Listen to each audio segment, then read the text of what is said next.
Welcome to part 2 of our video on how to remove a prolock, or basically any kind of factory alarm system that's causing your vehicle not to start. This vehicle, as I said once before on part 1 of a video, when we turned the key on to start it, I didn't even hear a clicking sound like the starter solenoid was starting to engage. It just sounded like basically it was completely dead, but all the lights and everything still worked.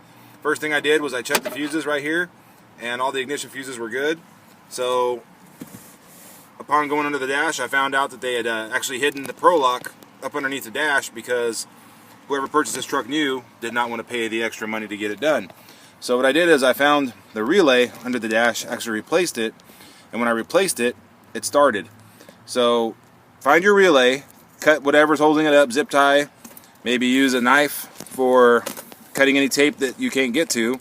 And then what I ended up finding out just now was it actually has a red wire that connects to ground that we can just cut, but I'm going to remove it just to get it out of here. But what we're going to end up doing is just basically cutting back the tape right here, going to this yellow and red wire, which lead to a purple wire that's been cut, where this is what makes it interrupt, is when those two wires are cut, it needs to go through a relay and have the key in it in order for it to start.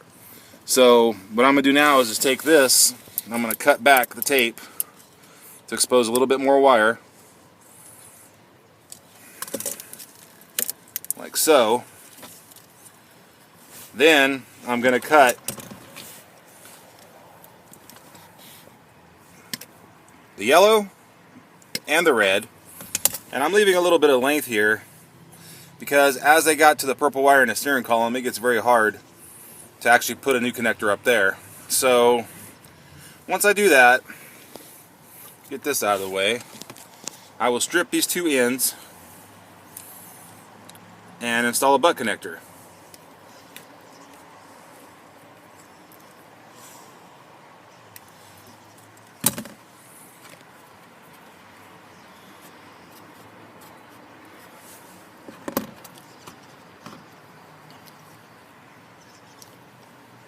Crimp the butt connector on one side.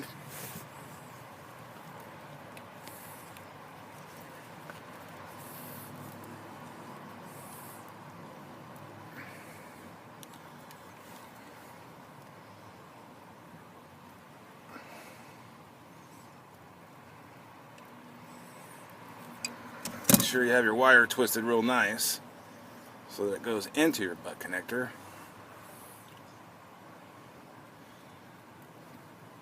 So